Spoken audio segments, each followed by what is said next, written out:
Hello students, hope you all are fine. आज हम शुरू करेंगे अपने नेक्स्ट चैप्टर से।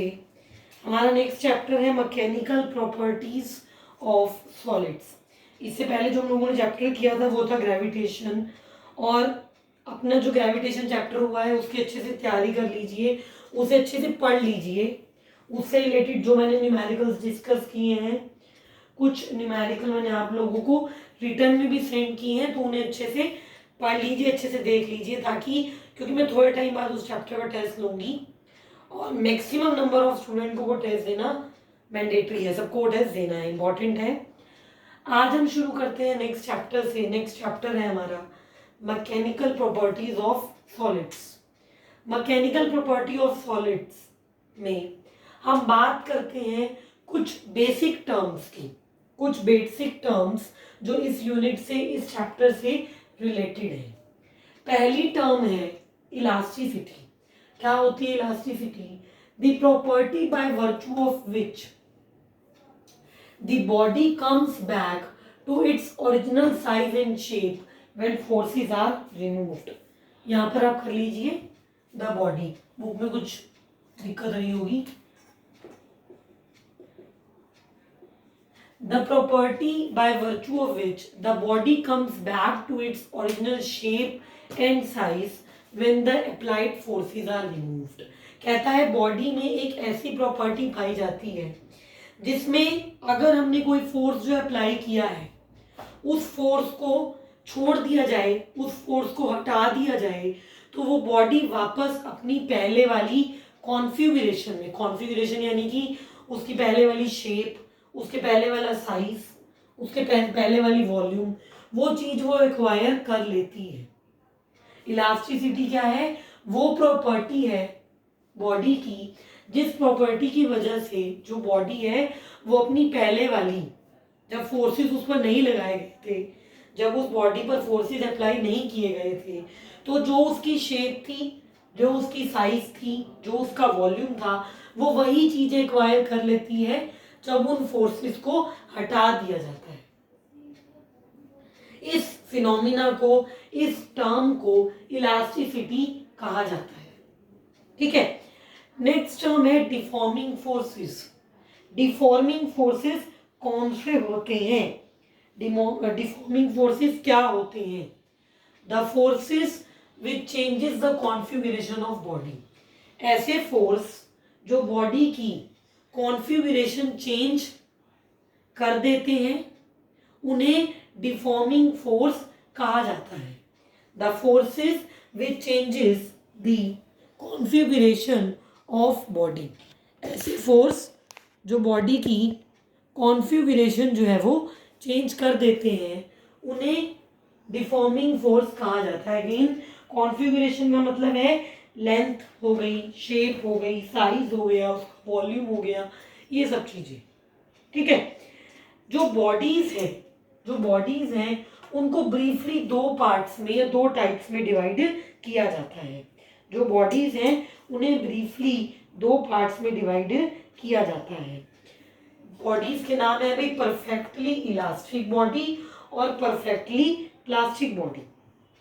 परफेक्टली इलास्टिक बॉडी और परफेक्टली प्लास्टिक बॉडी क्या होती हैं? दो बॉडीज। ऐसी बॉडीज जिन पर लगाया गया फोर्स अगर हटा दिया जाता है तो वो वापस अपने पहले वाली जो उनकी कॉन्फ़िगरेशन है उसे ले लेती हैं, पहले जैसी बन जाती हैं, उन्हें परफेक्टली इलास्टिक बॉडीज कहा जाता है।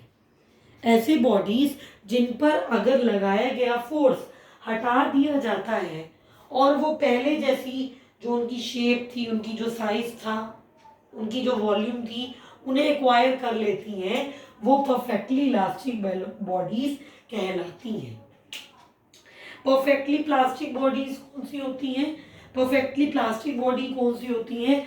ऐसी बॉडीज जिन पर लगाया गया फोर्स अगर हटा दिया जाए तो वो पहले जैसा जो उनकी कॉन्फ़िगरेशन थी, जो उनका पहले जैसी शेप थी, उनका पहले जैसा साइज था, उसे एक्वायर नहीं कर पाती, उन्हें एक्वायर नहीं कर पाती। उन बॉडीज को परफेक्टली प्लास्टिक बॉडी कहा जाता है। ठीक है, ऐसी बॉडीज जो अपनी फोर्सेस को, लगाए गए फोर्सेस को हटाने पर अपने पहले जैसी शेप, साइज, वॉल्यूम, इन चीज़ों को एक्वायर कर लेती है, उन्हें परफेक्टली इलास्टिक बॉडी कहते हैं। और ऐसी बॉडीज जो अपने पहले जैसे साइज, शेप, वॉल्यूम या कॉन्फ़िगरेशन को नहीं पा पाती, उसके अंदर एक फर्क आ जाता है, उन्हें परफेक्टली प्लास्टिक बॉडी कहते हैं। ठीक है, चले आगे। आई होप कि इतना क्लियर हो गया होगा। नेक्स्ट टर्म की तरफ बढ़ते हैं। Next is stress. क्या होता है? What is stress? Stress is defined as the restoring forces per unit area. जो restoring forces per unit area है वो होता है स्ट्रेस, वो होता है स्ट्रेस।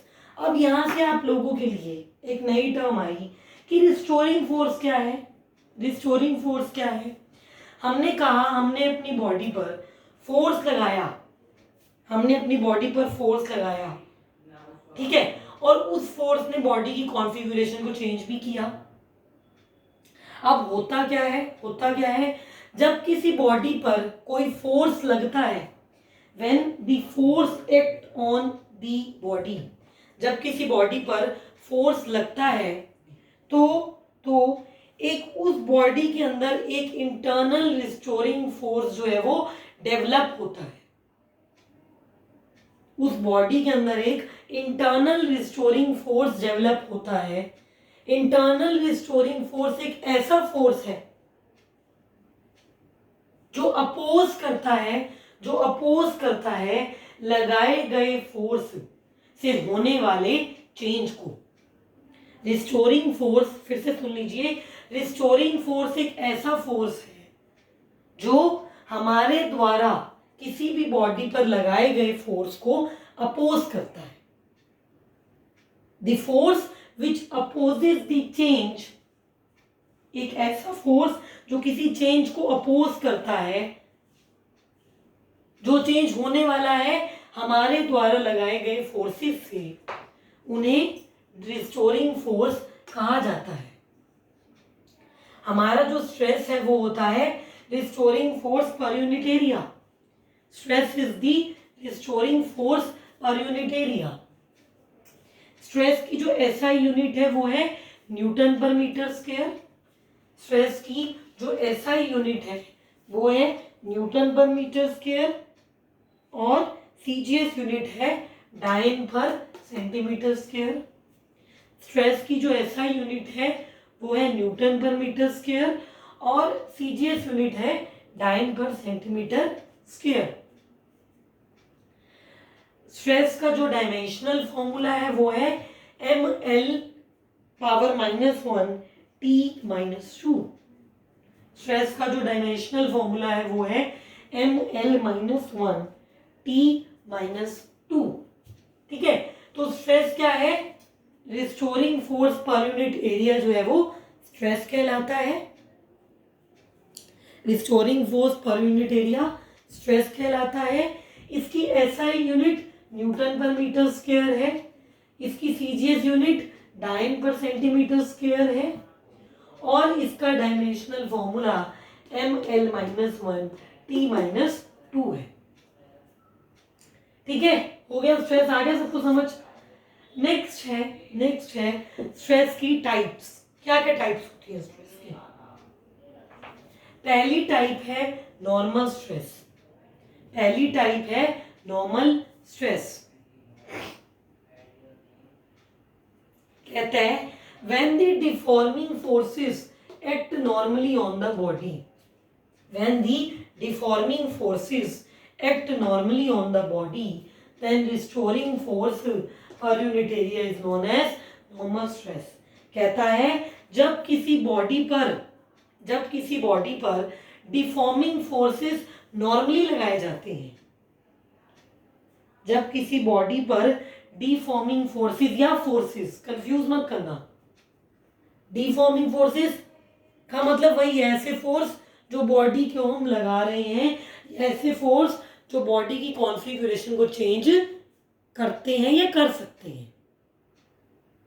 ठीक है, जब डिफॉर्मिंग फोर्स किसी बॉडी पर नॉर्मली लगाए जाते हैं तो उस टाइम पर जो रिस्टोरिंग फोर्स पर यूनिट एरिया होता है, उस टाइम पर जो रिस्टोरिंग फोर्स पर यूनिट एरिया होता है वो नॉर्मल स्ट्रेस कहलाता है, वो नॉर्मल स्ट्रेस कहलाता है।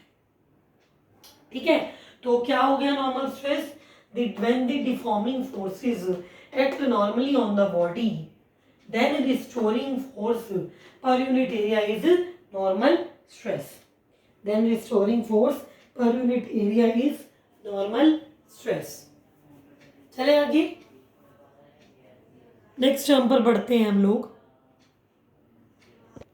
नेक्स्ट इज कि जो हमारा नॉर्मल स्ट्रेस है, उस नॉर्मल स्ट्रेस की कौन सी टाइप्स होती हैं या कितनी टाइप्स में इसे डिवाइड किया जाता है। नॉर्मल स्ट्रेस को 3 मेजर टाइप्स में डिवाइड किया जाता है। नॉर्मल स्ट्रेस को 3 टाइप्स में डिवाइड किया जाता है। पहली है टेंसाइल स्ट्रेस, पहली है टेंसाइल स्ट्रेस, दूसरी है कंप्रेसिव स्ट्रेस, दूसरी है आपकी कंप्रेसिव स्ट्रेस, और तीसरी है हाइड्रोलिक स्ट्रेस, तीसरी है हाइड्रोलिक स्ट्रेस। टेंसाइल स्ट्रेस क्या होती है? टेंसाइल स्ट्रेस क्या होती है? कहता है अगर फोर्स लगाने से आपकी बॉडी की लेंथ बढ़ जाती है या फोर्स कुछ इस तरीके से लगाया गया, एक बॉडी पर फोर्स कुछ इस तरीके से लगाया गया कि उसकी लेंथ बढ़ गई, तो उस टाइम पर जो restoring forces per unit area है, उस टाइम पर जो restoring forces per unit area है वो टेंसाइल स्ट्रेस कहलाते हैं। फिर से सुन लीजिए, कहता है अगर एक बॉडी पर हमने फोर्स कुछ इस तरीके से लगाया कि उसकी लेंथ बढ़ गई, अगर एक बॉडी पर फोर्स कुछ इस तरीके से लगाया गया कि उसकी लेंथ बढ़ी, तो उस टाइम पर जो restoring forces per unit area है, जो restoring forces per unit area है वो टेंसाइल स्ट्रेस है, वो टेंसाइल स्ट्रेस है। सेकंड है कंप्रेसिव स्ट्रेस, सेकंड है कंप्रेसिव स्ट्रेस।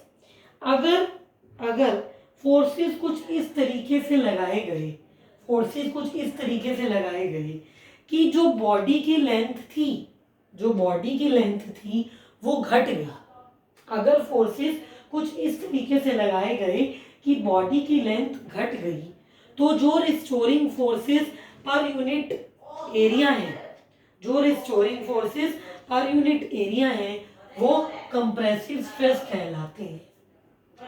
जो restoring forces per unit area है वो कंप्रेसिव स्ट्रेस कहलाते हैं। ठीक है, दो चीजें अंडरस्टूड हो गई हैं, टेंसाइल स्ट्रेस क्या है और कंप्रेसिव स्ट्रेस क्या है। अगर बढ़ी तो टेंसाइल और अगर घटी तो कंप्रेसिव, अगर बढ़ी तो टेंसाइल और अगर घटी तो कंप्रेसिव। दूसरा जो तीसरी टाइप है, दूसरी तो हो गई, तीसरी टाइप है वो है हाइड्रोलिक स्ट्रेस। जो तीसरी टाइप है वो है हाइड्रोलिक स्ट्रेस। हाइड्रोलिक स्ट्रेस क्या होती है? कहता है अगर फोर्स लगाने से, अगर कंडीशन है भाई जो फोर्स है वो परपेंडिकुलरली बॉडी पर लगाए गए हैं, जो फोर्स